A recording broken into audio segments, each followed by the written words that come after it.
Hello there everyone, welcome to our final Let's Talk Criterion for the month of July, and in this edition we'll be featuring the long anticipated release of the 1983 film starring Tom Cruise and Rebecca De Mornay, Risky Business.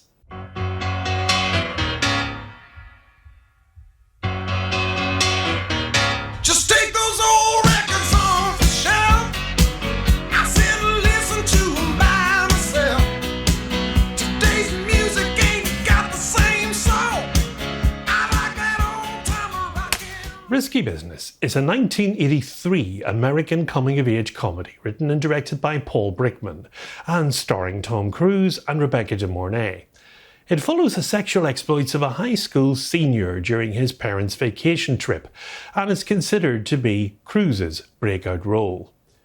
Risky Business was released in the US on August 5, 1983 and immediately was a commercial and critical success, grossing more than $63 million at the box office, making it the 10th highest grossing film of that year.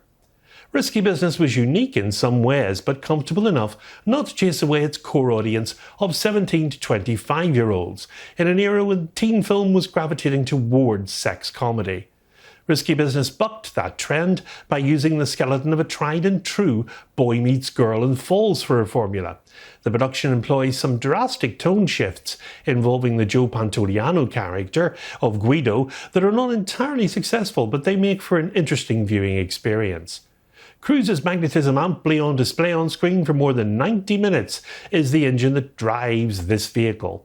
He's got the charisma to hold the camera when he's on his own, in the old-time rock and roll dance sequence for instance, and his scenes with Rebecca De Mornay sizzle. Their first time having sex, although overly stylized in the film, is tasteful and erotic.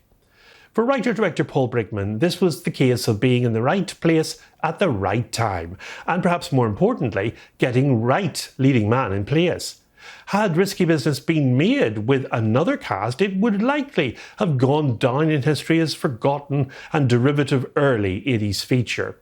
This was Brickman's directorial debut as well, and one of only two ventures behind the camera for him, the other being 1990's unremarkable Men Don't Leave. It also enhanced the bad girl, good boy template in ways whose ripples have been felt in Hollywood for decades, with the girl next door often being referred to as risky business for the next generation. Now, this next section of the video is a major plot spoiler, so you can go forward, there is a chapter stop. Joel Goodson, that's Tom Cruise, is a good-looking suburban Chicago high school senior who's afraid to heed the advice of his best friend and just say, as his dad puts it, what the heck. Academically, he has his eye on Princeton, but it seems a long shot at best. Socially, he's friends with a group of awkward and horny teenagers, played in the film by Curtis Armstrong and Bronson Pinchot. Romantically, Joel hasn't had much luck though, which makes him easy prey for Lana, that's Rebecca De Mornay, a prostitute with the face of an angel and the body of a succubus. Unfortunately for Joel, after partaking of Lana's services, he doesn't have the cash to pay, that's $300 for the night before, and makes the mistake of leaving her unsupervised in his parents' house when he rushes to the bank to get the money. He returns to discover a valuable knick-knack of his parents has gone missing, and in attempting to retrieve this knick-knack before his parents return from their vacation, he runs afoul of Lana's pimp, Guido, played by Joe Pantoliano, and his father's Porsche takes a swim in Lake Michigan. And after that, Joel's life takes a detour from safe suburban routine to risky business. He becomes involved in a business venture with Lana and a few of her friends that transforms his house into a brothel and his buddies into satisfied customers. By broadening its scope beyond the basic confines of a romantic comedy, Risky Business achieves widespread appeal. Teen romance? Check. A sex scene featuring a beautiful naked woman? Check. Boy who learns a few things about consequences and as a result grows up in unexpected ways? Check. Happy ending? Check. Although Brickman's original conclusion, which was filmed indeed but not used, was more downbeat, while not a formula for great art, these intermingled script elements proved to be popular with audiences in 1983 and beyond. The idea of sex professionals falling for an average guy is a leading male fantasy, although the degree to which Tom Cruise could actually be considered average is debatable, even with makeup and costumes contributing to fashion him as a little more geeky in the film. That explains in part the movie's appeal. Lana is a mixture of the sweet and the seductive, the girl next door in the kitchen and the vamp in the bedroom. She's sugar and spice and everything nice, with a dose of hot sauce sprinkled on top for good measure. Her fling with Joel is forbidden, but that's where the enticement has its roots. Lana helps Joel to grow up. Theirs is not a romance for the ages, it's a romance for the moment. There's a spark between them indeed and some affection, but there's no room for love or lasting commitment. Risky Business does not pretend, nor does it ask us to believe that these two will live happily in each other's arms. And the movie is also about Joel learning some hard life lessons. And when all is said and done, Risky Business is Tom Cruise. Over the years, the actor's accumulated his own fair share of baggage, but this was long before any of that, before Mimi Rogers, Nicole Kidman, Katie Holmes, before his devotion to Scientology became a lightning rod, and before the tabloids made him a whipping boy. Here he's fresh-faced and brimming with charisma, and his performance is accomplished enough that we accept him as a teenager with girl problems and less than outgoing personality, and we end up rooting wholeheartedly for him to get his girl and achieve his dream. Now, watching Risky Business, it's easy to understand what Hollywood saw in Cruise and why his star skyrocketed in the next few years. And it would be unfair to eliminate Rebecca De Mornay from this equation. While Cruise may have caused more than a few girls' restless nights, De Mornay did her fair share of that for the male half of the audience. She clicks with Cruise in a way that none of his other on-screen female love interests have, including Kelly McGillis, Leah Thompson and Nicole Kidman. De Mornay's career never attained the heights of Cruise's, but she had a nice run during the late 80s and 90s, and the secondary cast is populated by actors also trying to get noticed.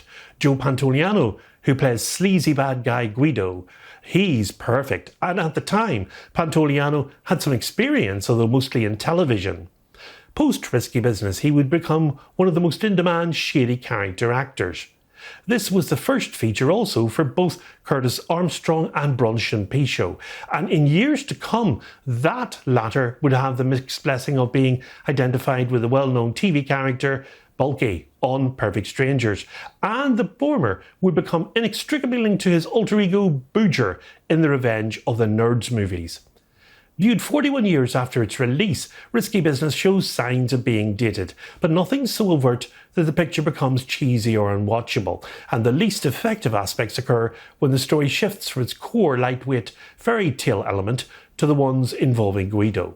The unnecessary car chase is certainly out of place now, and the late film gambit involving the buying back of household items strains credulity beyond the breaking point. But in the end, however, Cruise gets us through the rough spots, allowing Risky Business to take its place as a fondly remembered piece of recent cinematic history. Like many 80s teen movies, it has a pop rock soundtrack, including songs by Muddy Waters, Prince, that's DMSR, Dance Music Sex Romance, Jeff Beck, Journey, Phil Collins, In the Air Tonight, and the song for which the film is best known, Old Time Rock and Roll, from Bob Seger, all underpinned by a score from Tangerine Dream.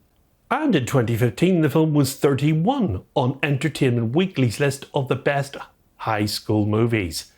The magazine called the film a sharp satire of privileged suburban teens, portraying the soul-crushing pressure to be perfect. And of course, there have been many pastiches and spoofs on the famous Cruise slide into frame, and the film's found its place in pop culture as a result. We have new 4K digital restoration of the director's cut and the original theatrical release, supervised and approved by director Paul Brickman and the producer John Avnet. And the release comes as usual in a 2-disc presentation with a 4K UHD and a Blu-ray with the following special features. Audio commentary for the original theatrical release featuring Brickman, Avnet and actor Tom Cruise. New interviews with Avnet and casting director Nancy Klopper.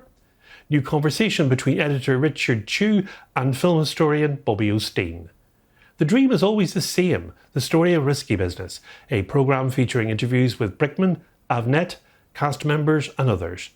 Screen tests with Cruise and actor Rebecca De Mornay. A trailer and an essay written by film creator and critic Dave Kerr. And the cover illustration is by Jeremy Inizio. While Cruise boogieing in his briefs yielded one of the most iconic pop culture moments of the 1980s, it's the film's unexpected mix of tender romance enhanced by the moody synth score provided by Tangerine Dream and sharp-witted capitalist critique that remains fresh and daring. Risky Business comes to the collection for the first time as a 4K UHD Blu-ray combo with a running time of just 99 minutes. It's in 1:8:5:1 aspect ratio, and it releases on Tuesday the 23rd of July as Spine 1227.